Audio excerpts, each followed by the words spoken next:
Welcome back to YouTube channel enjoy science. I am Anshika और आज हम स्टडी करने वाले हैं क्लास 10th के how do organisms reproduce chapter में मेल रिप्रोडक्टिव सिस्टम। तो चलिए शुरू करते हैं।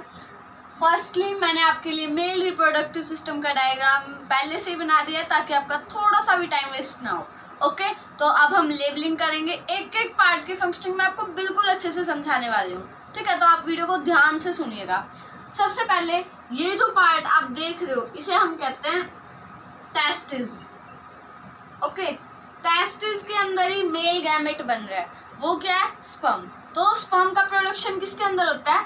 टेस्टिस के अंदर। और ये जो टेस्टिस है वो किसके अंदर प्रेजेंट है? स्क्रोटम के अंदर। ठीक है, ये जो पाउच लाइक स्ट्रक्चर आपको देखने को मिल रहा है ये स्क्रोटम है। अब स्क्रोटम के बारे में बहुत इंपॉर्टेंट बात जो आपको याद रखनी पड़ेगी वो ये है कि स्क्रोटम एब्डोमिनल कैविटी से नीचे की तरफ प्रेजेंट है और स्क्रोटम के अंदर जो टेस्टिस है उसके प्रोडक्शन के लिए लोअर टेम्परेचर चाहिए बॉडी की कंपैरिजन में। हमारी नॉर्मल बॉडी टेम्परेचर की अगर हम बात करें तो वो 37 डिग्री सेल्सियस होता है, जबकि जो स्क्रोटम का टेम्परेचर है वो बॉडी टेम्परेचर से 2 से 2.5 डिग्री सेल्सियस कम होता है। ठीक है, क्योंकि इसे ठंडा एनवायरनमेंट चाहिए। स्पर्म की प्रोडक्शन के लिए ठंडा एनवायरनमेंट होना जरूरी है, जो कौन प्रोवाइड कर रहा है? स्क्रोटम। तो स्क्रोटम का मेन फंक्शन यही है कि ये लोअर टेम्परेचर प्रोवाइड कर रहा है बॉडी की कंपैरिजन में। ठीक है, जिससे टेस्टिस की प्रोडक्शन स्पर्म की प्रोडक्शन पे कोई इफेक्ट नहीं पड़ता। इसीलिए कहा जाता है कि जो मेल्स हैं उन्हें ज़्यादा टाइट जींस नहीं पहननी चाहिए, क्योंकि जितनी वो टाइट जींस पहनेंगे तो क्या होगा, वहाँ उस एरिया में गर्मी बढ़ेगी और जैसे जैसे टेम्परेचर बढ़ रहा है तो टेस्टिस के अंदर स्पर्म प्रोडक्शन पे भी इफेक्ट पड़ेगा। ठीक है, तो यही रीज़न है कि आज के जैसे जैसे जनरेशन आगे बढ़ रही है तो स्पर्म प्रोडक्शन पे इफेक्ट पड़ता जा रहा है। ठीक है, तो यही अब स्पर्म का प्रोडक्शन किसके अंदर हो रहा है? टेस्टिस के अंदर। और टेस्टिस कहाँ पे प्रेजेंट है? स्क्रोटम में। स्क्रोटम एक पाउच लाइक स्ट्रक्चर है मेल बॉडी के अंदर। ओके, जो क्या कर रहा है, इसको स्पर्म की प्रोडक्शन के लिए टेम्परेचर दे रहा है, बॉडी की कंपैरिजन में 2 से 2.5 डिग्री टेम्परेचर कम प्रोवाइड कर रहा है इसे। ठीक है, अब यहाँ पे आप देख रहे हो एक पाइप लाइक स्ट्रक्चर अटैच्ड है। अब ये क्या करेगा, यहाँ पे जो स्पर्म बन रहे हैं टेस्टिस के अंदर उन्हें ट्रांसफर करने का काम करेगा। Okay, this structure is called vas deferens.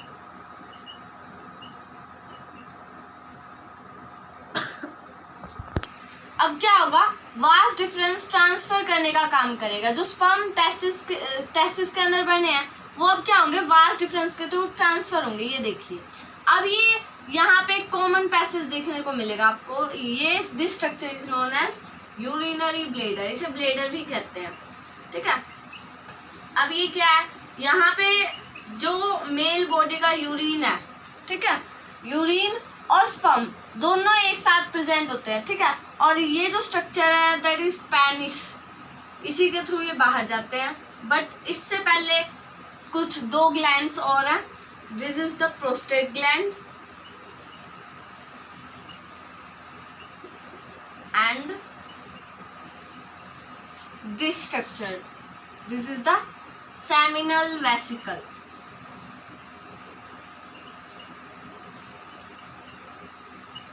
Okay, तो अब ध्यान से सुनिएगा। क्या होगा, यहाँ से जो स्पर्म बने हैं वो इस तरह से जाएंगे। ठीक है, और यहाँ पे कॉमन पैसेज होता है। यहाँ पे यूरिनरी ब्लेडर के अंदर क्या होता है, यूरिन स्टोर होता है। ठीक है, अब क्या होगा, यूरिन स्टोर होगा तो यहाँ पे जब ये आएंगे तो ये जो कॉमन पैसेज है यूरिनरी ब्लेडर का, यूरिनरी ब्लेडर कॉमन पैसेज होगा किस चीज का, एक तो स्पर्म का, ठीक है, और नेक्स्ट इज यूरिन। ठीक है, 2 चीजों का कॉमन पैसेज हुआ ये। अब क्या होगा, ये दोनों चीजें, ये जो पेनिस आप देख रहे हो ये कॉमन पैसेज होता है, ये इन दोनों को ट्रांसफर कर बॉडी से बाहर निकालने के लिए। स्पर्म भी पेनिस के थ्रू बाहर आते हैं एंड यूरिन भी। ठीक है, अब क्या होगा, यहाँ से ये इस तरह से निकलेगा और यहाँ पे जो ये ग्लैंड्स है ये क्या करेगी, इन्हें नरिशमेंट प्रोवाइड करेगी स्पर्म को। ओके, स्पर्म को स्टोर करने का एंड नरिशमेंट प्रोवाइड करने का काम यही कर रही है। अब क्या होगा, यहाँ से इस तरह से ये रिलीज हो जाएंगे बॉडी से, और जब ये जो पेनिस है ये आउटर स्ट्रक्चर होता है। ओके, ये जो यूरिन पास करने का जो कॉमन पैसेज होता है, इसका ये जो आउटर स्ट्रक्चर है इसे हम पेनिस कहते हैं। ओके, सो एक चीज और आपको याद रखनी है, that what is semen.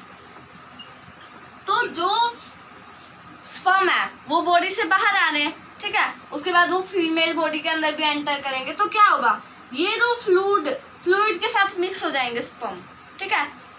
Millions of sperm are present in this structure scrotum. Okay, तो अब क्या होगा, यहाँ से इस तरह से बाहर आएंगे।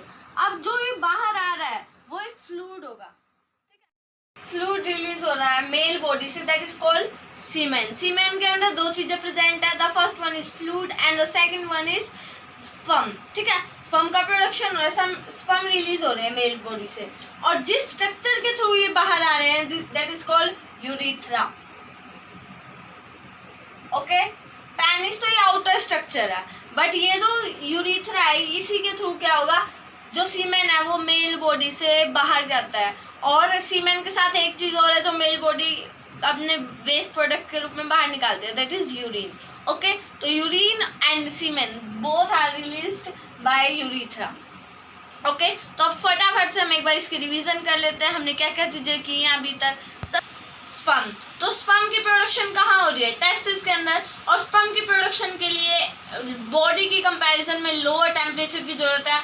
हमारी बॉडी का नॉर्मल टेम्परेचर 37 डिग्री सेल्सियस है, और इसके स्पर्म के प्रोडक्शन के लिए नॉर्मल टेम्परेचर से कम होना चाहिए, ठीक है। तो इस जो स्क्रोटम है ये टेस्टिस को प्रोटेक्शन भी प्रोवाइड कर रहा है, और साथ में ये एक्सटर्नल बॉडी की कंपैरिजन में अलग एनवायरनमेंट, अलग टेम्परेचर प्रोवाइड कर रहा है।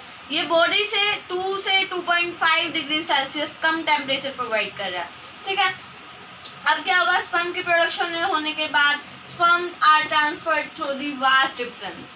ओके, वास्ट डिफरेंस के थ्रू स्पर्म ट्रांसफर होंगे, तो यहाँ पे ये स्ट्रक्चर यूरिटर, जिसके थ्रू क्या आ रहा है, यूरिन, ठीक है, यूरिटर के थ्रू यूरिन आ रहा है, एंड स्पर्म किसके थ्रू आ रहे हैं, वास्ट डिफरेंस के थ्रू। अब ये क्या होगा, कॉमन पैसेज में सिलेक्ट इकट्ठे हो जाएंगे, that we call urinary bladder.